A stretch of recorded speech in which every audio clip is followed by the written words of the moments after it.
Welcome to the Business Spotlight, where today the spotlight is shining on Samantha. Getting it wrong already, that's a good start. Samantha Kellard from New Former Pilates. Also make sure I get that right. Hello, Samantha, and welcome. Hello, thank you for having me. Very much looking forward to hearing more about you. To start with, can you tell our viewers and our listeners, please, a little bit more about you and the business? So my background is in Pilates, yoga, Garuda, gyrotonics, all sorts of different ways of moving and exercising. How long have you had the business for? I started the old-fashioned reformer studio 15 years ago. Oh, wow. And I built it, doubled the size, kept adding more equipment. I started a teacher training school, invented a new form of exercise, which is more kind of high cardio, but still with great functional movement. So I've been plotting and planning for a while now. Plotting and planning. What motivated you to start the business in the first place? That's a great question. Pain. So a lot of people come to Pilates through pain because it is absolutely incredible for relieving joint pain, back pain. For me, it was neck pain. And I was in pain for years and years and years. And the first time I ever did half an hour's on the mat session in Pilates, I'd never had acute attack of that pain anymore, ever. Okay. And I was reading yesterday that it's the biggest cause of not going to work, but back pain. Yeah. It starts sooner than you think. It's not old people that have it. No. Well, so having a business was never really in your plan, something that you had on your to-do list when you were little, or was it, but it just happened to have been? No. This is another great question. Because what I did was I was in pain myself, and I was going out to find Pilates, to find reformers. And you have to, back in the day, 15, 20 years ago, you couldn't, reformers, didn't have the Instagram, you couldn't see what people were doing. And it was a very small space, very niche. It was dancers and physiotherapists. And so because there weren't very many studios, it was very expensive. And you always felt like, well, I always felt, because I'm very hypomobile, I can't move, I'm very stiff in my joints. So I can't touch my toes. Well, I can now touch my toes, but I couldn't then. So I'm going in, there's all these dancers and beautiful people. And I'm there, like, trying to make my body work better. But it was very expensive. It was very slow, quite boring. I'm quite, I like to keep moving. It was quite boring. So I thought, right, I know, I'll do this myself. I'll just get myself to be a teacher. Yeah. I'll have my own studio at home. And that's what I did. So and nobody wanted to train me to be a teacher. That's another hilarious thing, because I wasn't a dancer or physiotherapist, and I was so inflexible. And anyway, eventually I found a lovely, crazy couple that in Highgate that agreed to teach me, passed my teacher training. And then I had a tiny little studio in my house in Windsor. And then my brother's friend had really, really bad back, and he sort of begged me to teach him. So I said, right, okay then. And I had such a massive success with him that he told all his friends. And then before I knew it, literally within 3 months, I had people from 7 a.m. until 9 p.m. at night coming to my studio to have a Pilates lesson. Wow. It's really funny, because one of the things you just said is it always makes me laugh when you refer to either going to Pilates or yoga people, and generally the first response you get is, oh, but I can't touch my toes. Yeah, but that's the whole point potentially of going. Right. And that's what I'm here to say, that people say I'm not flexible enough to go to Pilates. Yes. I think it can be quite intimidating. I think that the old-fashioned reformers are really intimidating. I think that, it can be that, and that's a shame, because everybody should do it. I'm completely convinced of it. Yeah. So you've had the business for 15 years, and within that 15 years, I can imagine you've not only seen the business evolve, yourself evolve, but also your industry evolve. So let's delve into that a little bit, shall we? Talk me through some of the key challenges that you've had running a business. Oh, this is one of my favorite questions because I've Okay. now solved it. Oh, that's even better. Well So for 15 years, so this is all around when I found the reformers. So you can have mat Pilates and reformer Pilates. And when I got off the mat and onto the reformer, that for me was absolutely fantastic, because now you're working against resistance, your strength training. You have I don't know if higher cardio, but anyway, it's more interesting, it's more varied, it's actually easier, much easier on a reformer than it is on a mat. And so when I discovered the reformers, I got really inspired and really, really loved it. And I loved how quick the effect on my body was. So, but I don't know if you can seen any pictures or have ever been on a reformer.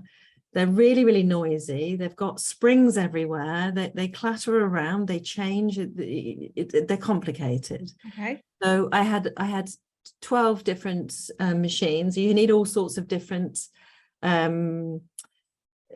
You have different sorts of equipment. You have a ladder barrel, something that you roll, all sorts of different things to get all sorts of different things for all sorts of different effects on your body. And the difficulty was, now you need loads of teachers. You have to do group classes, but everybody's a different level and everybody needs different things. So, you might have somebody with a really bad back and a marathon runner. Well, they want different things, but they can come at the same time. So yeah, that was really, really difficult to manage. In the end, we had 72 different classes and 16 teachers. 72 hours of classes with, I think, 8 or 9 people per class. Wow. So, but because we got full really quickly, people always wanted to come at 9 o'clock, 9:30, or in the evening, 5 or 6. And then you had a waiting list, so it was sort of, you could never please everybody was the point, really, I think. So it was difficult, yeah. And it was difficult also to replicate. So what I always wanted to do was just open 10 studios, 20, 30 studios, and get people on these machines and getting the benefit and exercising. But it was too hard to do. It was logistically speaking, operationally speaking, health and safety, all these things. It was too difficult. So you said you've got that challenge ticked off. I have. What's different now? I've done something very clever. Oh, tell me more. Tell us more. Well, I'm not being very modest, but the new former was invented 2 years ago. What happened was my studio, which had been open every single day for 10, 15 years, was suddenly from one day to the next. I don't know if it affected you or if any of your listeners it affected them, but for me, it was just devastating. Literally from one day to the other, my studio was closed down. And it was horrible because, people who are relying on me, I'm giving a service, they find it difficult to live without this, because if they go a week, 2 weeks without coming to the studio, now the back hurts again, or, anyway. So that was horrible. So I cried and cried and cried. And then I thought, okay, well, if I'm going to come back from this, how am I going to do it? So you have to be 2 meters apart. You have to be self-service. You can't have a teacher. All these things were ruminating in my head. And what effectively I've done is I've invented a self-service reformer. So it's connected to, it's got a monitor on it. And so what happens is the customer comes in, and the reformer, the new former, it shows the exercise and it explains the exercise.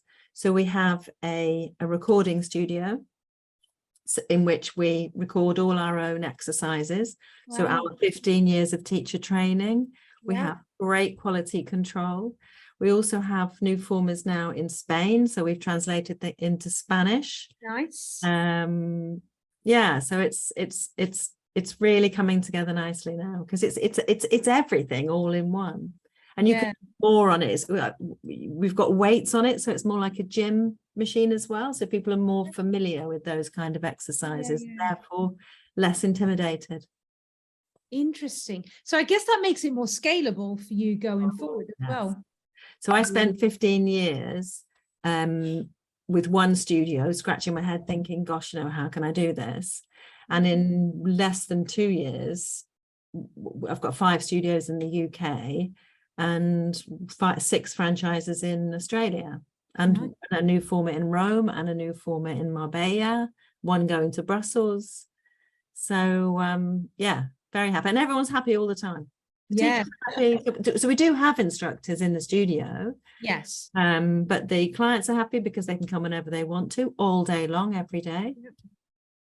So it's like almost a combination of a 24-hour gym, but then for your Pilates, that's specifically for you, but there is people walking around that will still give you good instructions. Exactly. So the instructors are there. So effectively what it is that the instructors, normally if they were leading the class, they'd have to explain, they'd have to show, they'd have to come round and give you corrections and adjustments. But with these, the instructors, what they do is they help you to find a program, a class that you want to do today. You might come in and say, right, I've had a really good night's sleep, I want to go cardio, I want my heart rate increased. And then they put you on, I want more of a challenge, or they put you on one. And then they keep on coming back round and saying to you, either work harder or jump higher, or, straighten your arm or move to the left a bit. Nice. So yeah, you get really, really, it makes it really, really effective form of exercise. Love that. Love that. And that in this day and age when no one has a lot of time for anything, to do something that will instantly hit the right spot for them. Yeah. But also at a time to suit you, not in a group. But the other thing that I'm sure that you've realized as well is that you're in a group session, you're in a group class, but you're doing your own thing. Nice. It's incredible when I watch people all doing different things, but actually all at the same time, and all just it's.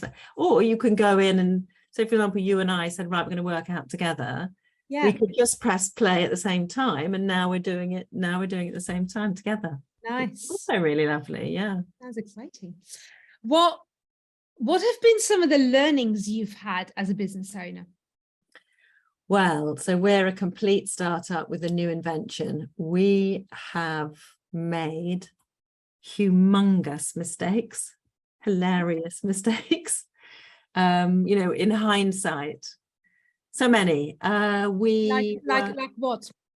So we were confused about what it was. So first of all, we thought it was a chain of studios.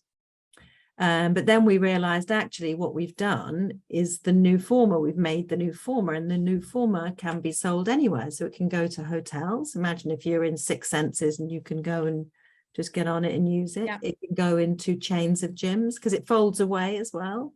Okay. Yeah, so it can go into yoga studios. It can go, or at home. It can go to people's homes. So we sort of forgot about that really, but now we've realized actually the value is in the fact that we have our own recording studio. We digitally speaking, you would pay a subscription to use that new format wherever it is. It doesn't have to be in one of our studios. It can be in a franchise, so you might want to open a franchise. So we spent quite a lot of energy on proof of concept, and watching how people interact with it. Okay. And so now 2 years later with 5 studios, we know exactly where to open them, how to open them, we're ready to package it up, franchise. So it was really about understanding your product properly, the value of the product, and then equally where can you sell it after that? Yeah, and also we've won awards. We have got health and safety checks, the most robust German safety checks that you can get. And so it was about getting our confidence. I think it was about clarity, confidence, messaging. How do you tell somebody about it? mean, listen to me now talking about it. If this had been 2 years ago, I'd have been like, yeah. And actually, that was going to be my next question. What maybe surprised you the most as maybe someone not necessarily coming in with a business owner mindset? What have been some of the surprises of running a business for you? messaging. So people, for a long time, for a while, they didn't understand what it was. Okay. They thought that you were coming in, and you can do this, and some people do choose to do this, and following a screen, and they use the word screen. I specifically say monitor, like a ski monitor. Okay. Because screen time is seen as being negative at the moment, isn't it? Yeah. Whereas what they don't, what we couldn't make them understand, I think at the very beginning, because I think it's because we didn't really understand it fully, is that it's a 3-dimensional 360-degree experience. It's an amazing experience. It's comfortable, it's good fun, it's varied, it's we couldn't say. One of the comments that people made was, oh, you know, it's you're left on your own, and it's the reverse of you being left on your own, because your instructor has way more time to look after you. Yeah. When we realized that, we sort of changed our messaging a bit, and that's worked really, really well. I can also imagine one of the words that popped in my head when you were saying messaging, one of the things that popped in my head was education, because you're in an industry that actually over the last 15 years has had to educate people what it's about, the benefits that it has, now maybe the different variants that are coming out and what those look like. And we still have exactly that, going back to the comment we made earlier around people saying, I'm not flexible enough to go and do that. So there's still a huge misconception around what it needs to be as well. So I can imagine that part of your messaging is all around educating people as well. Really, really brilliant observation. Confusion causes inaction, doesn't it? Yes. And it seems that the most difficult thing that anyone will ever do is walk through that door, get yourself there. You know, this procrastination cycle. 85% of people don't exercise at all. 85% of all gym memberships are paid for by people who never go. Mad, isn't it? Mad. But so yeah, education. But you've got to, you know, the early adopters, all you can do is keep on reassuring, because people, you know, I get the feeling that people kind of walk around feeling vaguely guilty that they don't exercise, or they haven't found the right form of exercise for them. The biggest thing that people say once they come to one of the studios, I wish I'd found this sooner. I wish I'd found this sooner. Finally, something I can stick to. Oh, wow. Because if you're a non-exerciser, then it's just glorious, because it's kind of not like it is like exercise, but it's not. I don't know how to describe it to you. It just makes you feel, you know, every time I get on that new former, I just feel amazing. I've been known to say this is better than eating or drinking. It just nourishes you. Oh, that's a strong statement, Samantha. I love my food. As do I. But yeah. Has the whole social media, and I'm mainly thinking Instagram, because I can imagine in for your industry, Instagram's huge, you know, sort of health and well-being kind of industry. Has that helped or hindered your business and your industry? That's another great question. In some ways hindered, but in some ways helped. That is a terrible answer to a great question. I was going to go expand on that for me. So expand on that on both sides of the coin. Because I think some of the Instagram coverage is very kind of, you know, crop tops, abs. This is how to get, you know, I'm 20. You can't go to Pilates unless you're look like I do. So in some ways it's off-putting. but some people, you know, I've known some 50, 60-year-old people who don't have bodies like that aspire to these people who don't, you know, hardly eat and just exercise and all, you know, they get inspired, but I'm not inspired by that. But some people are. So I think that what needs to happen, and we haven't done it yet, but we've been quite busy, but I think we will do it, is people need to start showing why Pilates is good and make doing something that's good for you cool. That's what I would like to see. I'm cool because I do something that's good for me. Yeah. Love that. You haven't quite got over that fitness freak thing that happened, or yeah. It's an interesting industry. I have a few clients that work in the fitness well-being kind of industry, and it's interesting to see some of the developments, especially in the last couple of years. And I guess we're only at the front end of that if we look, but we'll maybe circle back around to that in a minute.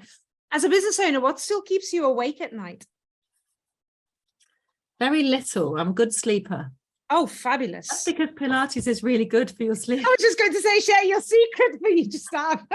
My secret is the new former Pilates. That's my absolute secret. Correct. What keeps me up? I would have been disappointed if you'd said anything else. Yeah, no. It really, I think it's about where to go next. Investment. You know, we've invested a lot in this ourselves. We've also raised our first seed capital, and now we're really ready to move on, and we're moving on to the Series A. And we had a bit of a hiccup in that, very unfortunately, somebody who was going to invest actually passed away, and so the whole thing fell. Terrible business. But yeah, I think that would be the only thing really. Now I'd like to have the financial security of the growth of the company really sorted. We know where we are, we know what we're doing, we know where we want to go, and that's the only part which is really but I am told by other founders that don't worry, it'll happen, and you know, and so I'm told not to worry, but I try not to. Well, at least you're not losing any sleep over it, literally. So yeah, well, no, there's no point in that, is there? Okay. So where is the future of your industry, of your business, going in the next couple of years? So nobody really owns the Pilates space. You know, you could say Nike owns basketball. There isn't, or you've got some big players. You've got, you know, David Lloyd, you've got Gold's Gym, you've got Fitness. All these people, they really dominate the health center space. But there isn't anybody, you know, what brand springs to mind when you think about Pilates?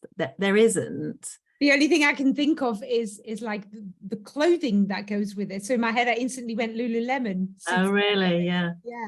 It's an interesting one, that. That's a good question. It is interesting because they were only yoga for you. No one does Pilates clothes. Ah, yeah. So they're quite different to yoga clothes. Yeah. Interesting that. Okay, yeah, no. So is that what you're aiming to get to be that? Yeah, I think the new former is the future of Pilates, and I think that the new former with how you exercise on it is the future of exercise for the majority of the population in the world. It's also affordable. So how big, like, how big is your vision for where this is going? My vision is that this should be on every street corner, and everybody should be able to exercise, that do this form of exercise. That's my vision. It's my mission. Absolutely love that. So Starbucks, you know, anyone can go onto any street corner and have a coffee. Yeah. They should be able to go onto one of these new formers and do their exercise. It should be like cleaning. It should be like cleaning your teeth. You know, sometimes I say to people, they say, oh, well, they don't know how to exercise, or they don't know what to do, or they think, should I do Pilates, or should I do yoga, or should I do this? And they don't know. And I say, and I say, this should be like something you do, like flossing or cleaning your teeth, because it's as good for you as that. And that's just your teeth, but everybody does it. But you need to do it in your whole body, not just in your teeth. So that's my vision. It should be as ordinary as that. This is a slight side question. I've never asked this question before, but I'm curious. When you share that vision with people, do you get negative reaction? Do you ever get people that doubt you, that kind of go, oh, that's not possible? No, and in fact, there's a poem sitting on my wall here, and it says, if you think you are beaten, you are. If you think you dare not, you don't. But if you think you can, then you will. And Steve Jobs very famously said, you know, it's the people who think they can change the world that actually go and do it.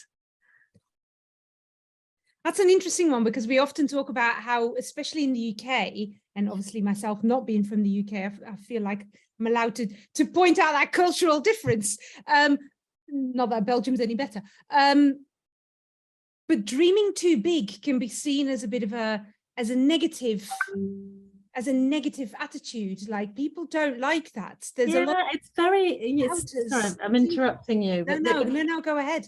This is about self-limiting beliefs, and it's about. So I think if I hadn't been doing this, I would have been a sociologist, because those social constructs, that, like the fitness freak, like the, oh, you're not being modest. So I've got a necklace. I nearly wore it actually, and it says notions, because I'm half Irish. And you're not to be getting any notions, don't get any notions. Okay. But nobody's ever told me that. So I don't have any self-limiting beliefs. I love that. And actually, I love that. That's a great one. But equally, I wondered how you dealt with that if you do get them from others around you, because that's what we often hear from other business owners, that they have to fight against that, which is interesting that you're obviously not attracting that. So that's amazing. But also it's a big gap in the market, isn't it? There's a problem here. Yeah.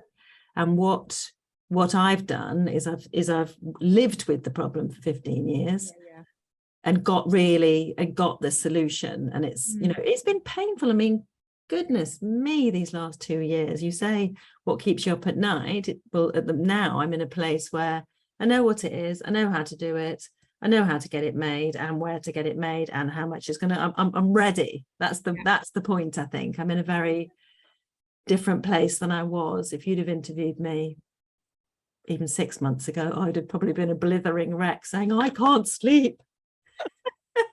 Loads of tissues everywhere. Loads of tissues. What challenges do you still see coming up though in the next 5 years? Oh yes, it's not over. We're not out of the woods yet. Are we ever? Yeah. Well, if you're pushing, but if your mission is that, then you've got to get on with it, haven't you? What challenges do I see coming up? I think we're pretty prepared. We've taken 2 years to prove the concept. We've made so many mistakes in the first 2 years. We've got a fantastic team around of very experienced people. That was one of the mistakes we made, was not being careful enough about picking the team. Got some good advisors. So I've got my mentor at the moment one of my mentors is the woman that set up Sweaty Betty. So that's I feel really surrounded by really great people and advisors. But I'm no doubt, you know, there's going to be small things like the factory will be closed down because of something or other, and we'll let down Lloyd on putting the reformers in, or I don't know what it would be, but there'll definitely be challenges like that. Probably getting the price per unit down and finishing the development of the home machine are going to be the biggest challenges coming now. Love that. So you've already mentioned having some good people around you. Who or what do you find inspiring? That's a great question. I feel inspired when people want to help others. So for example, Tamara from Sweaty Betty, her mission is to empower women through exercise. And that's probably why we're a good fit, because effectively that's what I'm doing. But, you know, people who help creatures that can't help themselves. So one of the things that I will want to do with all this fame and fortune is to really, really help creatures and people who can't speak for themselves, children. You know, I had no parents, so yeah, that's big for me, really big. And animal cruelty is just, yeah. So it's a bit of a downer to end on, but no, we're not done yet. So Ricky Gervais put a post up, and it was a picture of a monkey with a ring around its neck, and the post was, and he's quite vociferous about this actually. Yes. You know, who's going to help the people, the creatures that can't speak for themselves, and that is pretty much the exact sentence that I always think. Dogs, I think you should have to pass a license to be able to have a dog. Breeding, certainly you should be, you know, all these things that I've got. Yeah. So but yeah, that's definitely a kind of worms we can talk about. Writers inspire me. Yeah, another hour, yeah. Oh, wow. Absolutely love that. So if you had the opportunity to go back and talk to 18-year-old Samantha, what advice would you give her? Get started sooner. Have confidence. You can do it. No, go ahead. Well, stop faffing around and wondering what you're going to do and thinking, oh God, I haven't got a mother, I haven't got a husband, I haven't got this, I haven't got that. Just be yourself. Learn to be yourself. Find somebody that can help you to be yourself without that can encourage you to flourish instead of just stamping all over you. Find somebody, whether that be a mentor, whether that be a therapist. I don't know what it would be, but and again, that's another thing we're talking about. People don't go to therapy because it's sort of, oh well, there's something wrong with you if you go to therapy. I think again, it should be on every street corner. Everyone should be able to, get on with it is what I would say. Yeah, true. When did that confidence thing tip for you? Was that a specific thing? How did you move from not feeling confident to confident? Either what did you do, or when did you all of a sudden realize that you changed? I think you're going to be very surprised by this answer. Okay. 4 months ago. I am indeed. Yeah. Wow. I now feel I've done lots of work. I've done lots of therapies. Physically, I've done lots of work, and it's just now. I got married a year ago for the first time ever. I'm 57 in 20 days. Wow. Hey, well, congratulations, and thank you very much for a few days from now. Thank you. But that brings its own challenges, right? That makes us both June babies, I've just realized. Oh yeah, June's the best month, isn't it? Yeah, June's the best month. Yeah, so but that brings its own challenges. Being married, he's got to, his family, my family, all coming. Whoa, okay, so you can't get away from this now. You're married. But then it settled down, and a couple of people came to work, like I say, that really have got my back, and brilliant. So it's not one particular thing. That was there a moment where you all of a sudden realized that confidence curve had shifted for you? Okay, so Greg Rosetsky came into my studio do you know who Greg Rosetsky is? I do, yeah. But for anybody who doesn't, maybe explain. He's a very, very famous tennis player. He's the most gorgeous, lovely man.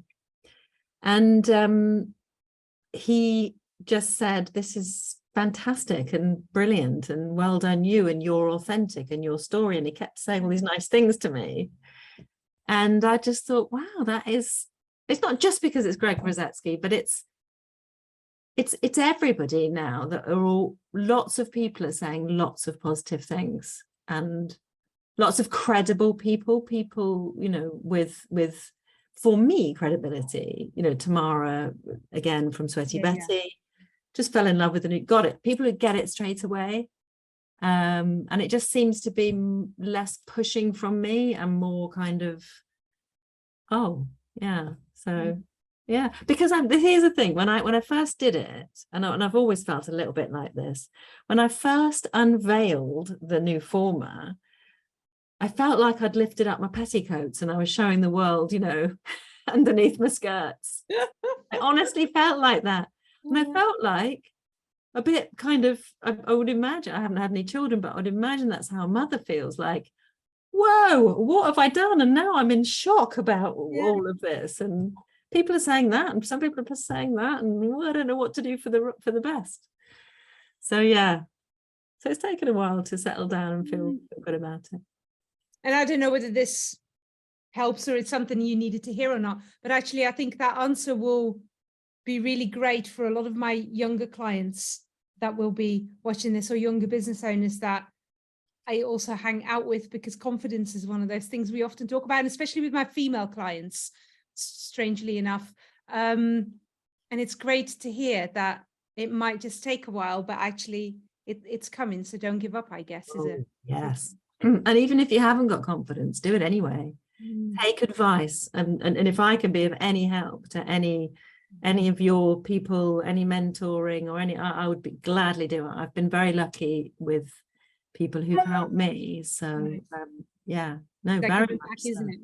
Lovely. Yeah, absolutely. So, actually, that nicely links me to what I always end these with the same questions. So what would you say to anybody who's watching this that's just started a business or about to start a business? What are your top 2 tips?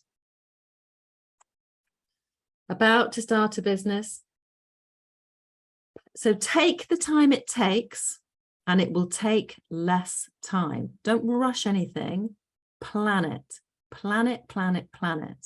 If you'll always, I don't know, it depends what business it is, but really think it through from a customer point of view. Think about your first point of contact all the way up to your first visit to whatever it be, a pizzeria, whatever. Yeah. Train your staff, train them, and then train them again to do it how you want it done. Think about your standards and get it done. Be authentic to yourself. Love that. Some good tips there. Love that. Recruitment. How is having a business compared to what you thought it was going to be? Has it been easier, harder, somewhere in the middle, a little bit of everything? This business here, the new former.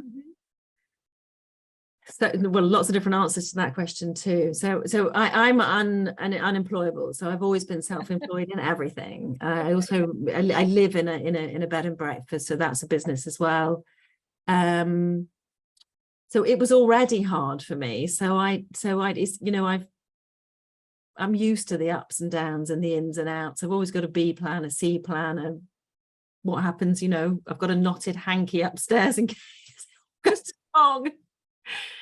So yeah, think about what could possibly go wrong and try and be as prepared for it as possible. B, have a B plan. If it does all go wrong, it's fine. And in fact, another really great guy said to me recently, even if it does all go wrong, you're still you. What a great thing to say to somebody. Yeah, that's correct. I love that. Yeah. Steal that. I won't steal it. Yeah, do anything. Happily reuse it. Take it and call it your own. Well, no, I quite blessing. I will quite happily share that I picked this up from someone else and then credit them if I can. So yeah, no, that's fine. I can imagine the answer to the last question, but I'm going to ask it regardless. Knowing what you know now, would you start a business again? What do you think the answer to that's going to be? I think the answer will be a wholehearted yes. Not only would I, but I definitely will, actually, because there's other businesses I want to do, charities, businesses, nice, writing books. So yes, wholeheartedly yes. I would thoroughly recommend it, but some people have come to me in the past and said, okay, I'm going to open an interior design shop. And I sit there and give them 10 reasons why not to. Dealing with the public, someone's going to swear at you. Yeah. The public as a whole, not us lovely people who are actually the public. Yeah.